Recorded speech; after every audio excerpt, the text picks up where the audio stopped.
Okay, I would like to read a document filed in the Alameda County Superior Court, case number RP 221-20163, as it relates to Yehuda Ferris of Chabad of the East Bay as trustee of a late cancer patient's trust.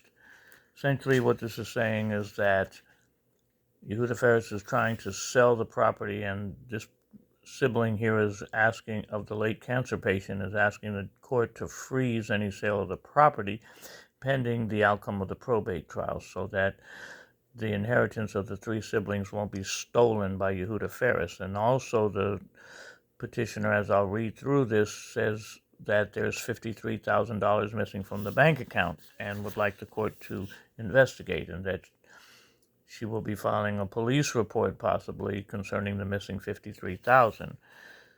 So let's read the whole thing, if you could bear with me.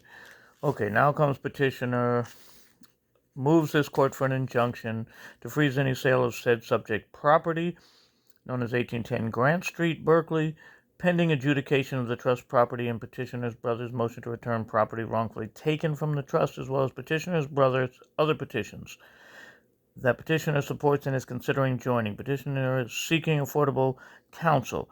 Petitioner moves this court for an order granting petitioner's urgent ex parte application for an emergency injunction, halting any sale of the subject property until ownership is fully and finally adjudicated, due to the irreparable financial and emotional harm that would befall petitioner if the subject property were to be sold prior to this honorable court finally and fully adjudicating ownership.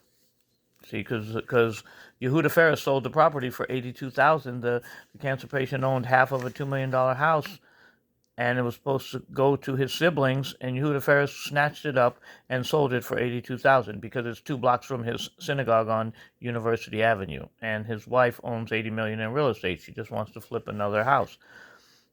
When in the future, so let me continue. When in the future this court rewards ownership of part of the subject property to petitioner, the sibling, if the subject property is already sold, as the trustee's wife, real estate heiress Miriam Ferris, is habitually bragging about to many people about how the sale of the subject property is a foregone conclusion, then irreparable harm to petitioner will occur. Petitioner's late brother, the settler, prior to allegedly executing the alleged trust of August 26, 2019, was hospitalized 4 consecutive times for severe liver coma.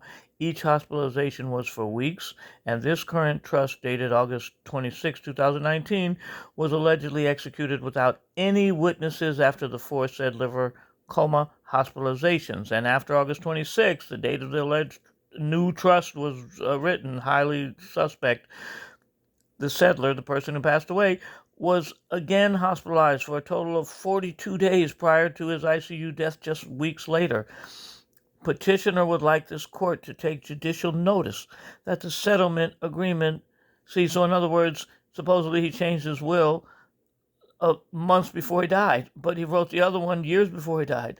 Petitioner would like this court to take judicial notice that the settlement agreement that is part of both the settler's double-witnessed original trust of March 19, as well as a contested unwitnessed trust of August 19, both make specific reference to a settlement agreement between the settler and the other owner of the property, who happens to be the mother of the settler's 2 daughters. For example, on page 4 of the August 19 alleged trust, see Exhibit A, Section B, it states the majority portion of settler's interest in the real property found in the trust estate is subject to a certain settlement agreement relating to Superior Court case number RG 189-19949.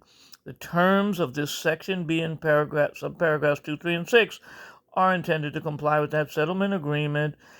What are those? 2 means settler owns 100% interest in half of 1810 Grant Street with Salgado as tenants in common. Settler gives 50.1, not 100%, of his interest to Maxine and Flora Ziprin to be divided equally. Now, petitioner would like the court to take judicial notice of Exhibit B, page 3 of said reference settlement agreement. That agreement that's filed in the case states as follows: neither party shall during their lifetime attempt to sell, alienate, rent, or encumber the property. Okay, but Yehuda Ferris is trying to break that agreement and sell the property. His wife is telling everybody, go call her up and ask her. It says they shall not sign any deed of trust or similar encumbering document.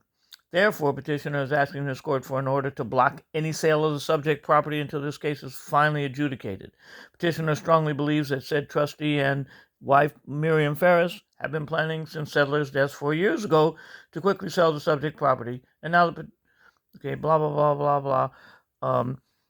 Petitioner fears that trustee Yehuda Ferris, who illegally, immorally, and unethically transferred my brother, the settler of blessed memory's entire 50% interest in the $2 million subject property out of the trust in an alleged settlement agreement, see Exhibit C, that petitioner and other beneficiaries categorically oppose, that neither petitioner nor siblings, fellow beneficiaries, were ever even consulted on, nor has petitioner nor her said siblings even received a copy of said settlement agreement.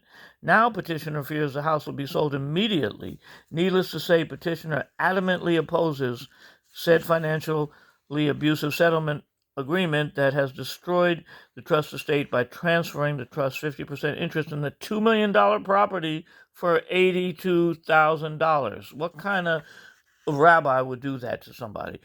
The subject property was transferred for no consideration, see Exhibit D, which is a contradiction to the opposed settlement agreement, Exhibit C, which states the entire trust property, valued at $1 million, that petitioner's brother's settler worked for, with his blood, sweat, and tears as a property restorer for over 30 years, was transferred for a mere $82,000. But then on the document, he says it's for no consideration, which is an alleged, and then furthermore, Exhibit E, the next exhibit, which is an alleged summary of the trust account sent to petitioner by trustee non-Rabbi Yehuda Ferris, he never had ordination, in December, claims the amount in the trust account is $141,486.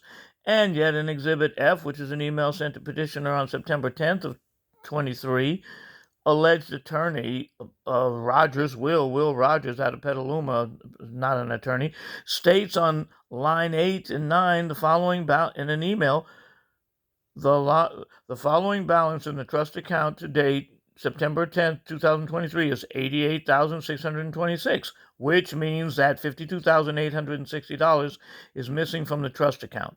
Petitioner is weighing her legal options in regards to the missing funds, as well as her options in reporting a suspicious occurrence to local, state, and federal law enforcement. So there you have it, ladies and gentlemen.